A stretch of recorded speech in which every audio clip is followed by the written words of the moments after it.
찬물 먹을 때 약간 찌릿찌릿 아니면 양치할 때 시큰 대부분 이제 이 시름이 있으신 분들 많죠. 이럴 때 대부분은 그냥 참고 있으면 괜찮아지겠지? 라고 이렇게 생각들 많이 하시는데요. 구독해주세요. 치아가 시리다는 건 어떤 신호인가요?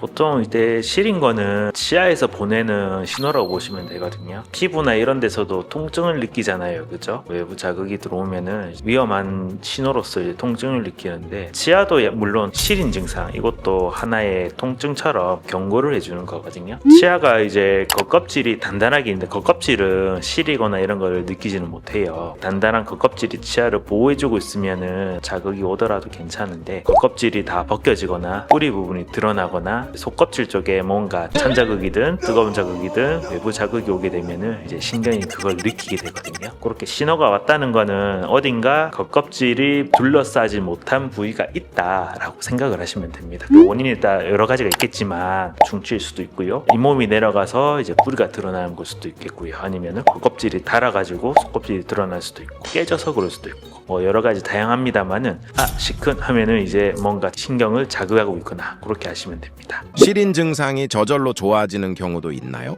그게 종류가 좀 다양하기는 한데, 우리 신경이 그냥 단지 찬 자극이나 이런 걸 느끼기만 하는 게 아니라 얘네들도 이제 보호하는 작용이 있습니다. 이게 겉껍질은 그런 게 없지만 속껍질은 약간 터널처럼 이렇게 막 생긴 구조거든요. 그래서 찬 자극이 오게 되면은 시린 걸 느끼는데, 그런 자극이 심하게 되면은 이제 신경에서, 살아있는 신경이라면은 안에서 자체적으로 벽을 만들기 시작해요. 그 구멍을 메우는 거죠. 그런 식으로 해서 외부 자극이 있으면은 반응을 해요. 그 뿌리가 드러나면 처음에는 되게 시리거든요. 근데 시간이 좀 지나보면 괜찮아지는 경우도 많이 있거든요. 그게 안에 신경에서 벽을 만들어서 그런 자극을 차단을 하는 거죠. 이런 자극이 너무 심해지면은 신경이 염증이 생기면서 죽는 경우도 많거든요. 그래서 그 기능 중 하나로 벽을 만들게 되고, 자극이 뭐 이렇게 심하지도 않고 하면은 점점 완화되는 경우가 있고요. 근데 충치는 좀 결이 다른 게, 안에 완전히 공간이 생겨버리면은 그 넓은 공간으로 치아가 새로 생기긴 힘들거든요. 그렇게 되면 계속 자극이 오겠죠. 그죠? 그래서 충치처럼 큰 경우에는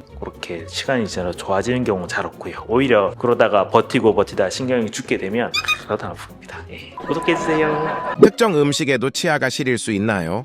보통 일단 뭔가 자극이 온다는 거는 치아에 신경에 자극을 줄 수 있는 거, 찬 거, 뜨거운 거, 약간 신거 있죠. 신고도 약간 처음 노출이 됐을 때는 좀 느끼시는 분들 있고요. 신게 이제 터널 입구를 막았으면 걔네들을 좀 벗겨내는 역할을 하기도 하거든요. 그런 경우도 있고, 아니면 충치가 깊은 경우에는 단 거에도 좀 반응하기도 합니다. 치아가 시린 증상을 계속 방치하면 어떻게 되나요?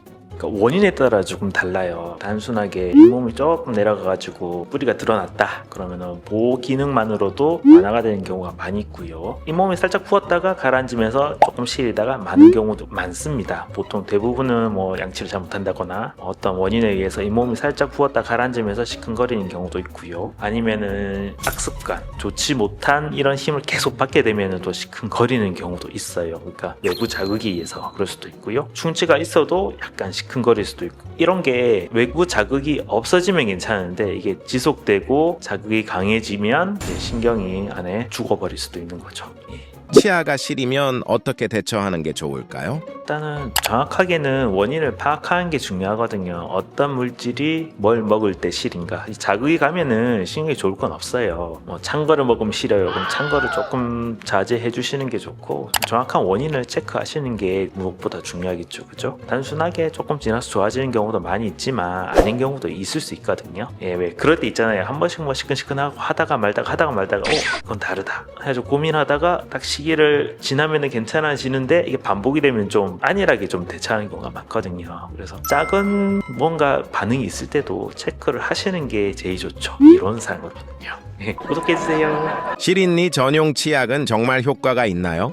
치약이 이제 고운 마모제가 다 들어있거든요. 그래야 청소가 잘 돼요. 그냥 솔질만 해서는 깨끗하게 청소가 안 되거든요. 그래서 마모제가 있어서 그 표면을 깨끗하게 청소해 주는데, 이 시린 치약 같은 경우에는 일단 마모제가 되게 고와요. 그래서 빡빡 하면 안 되겠지만 비슷하게 하더라도 다른 치약보다는 마모가 조금 덜 되고요. 약간 시린 거 있으면은 신경에서 벽을 만든다고 했죠. 그래서 그거를 조금 도와줄 수 있는 물질도 들어있는 걸로 알고 있거든요. 그래서 그걸 해주면은 시린 증상이 많이 완화가 되는데, 그건 이거는 이가 패이거나 아니면 뿌리가 드러나거나 그런 데 효과적이긴 한데 충치나 뭐 다른 원인에 있는 거는 그 싫은 거는 회복은 좀 힘들다고 보시면 돼요. 원인이 정확하게 뭔지를 아시면 잇몸이 패여서 만약 시리시다 하면 시린 치약 쓰면 효과적이거든요. 그거 쓰면은 많이 좋아졌어요 하시는 분들이 많이 있고요. 다른 원인, 충치, 뭐 이갈이 악습관 뭐 이런 것 때문에 시린 거는 그걸 쓰더라도 그게 원인이 다르기 때문에 그건 계속 증상이 있을 수 있어요. 그래서 경우에 따라 적절하게 사용하면 도움이 많이 되고요. 그래서 그 원인이 아니고 다른 원인이 있으면은 개선이 안 될 수도 있어요. 정확한 원인을 파악하는 게 1번인 것 같아요. 구독과 좋아요 부탁드립니다. 안녕.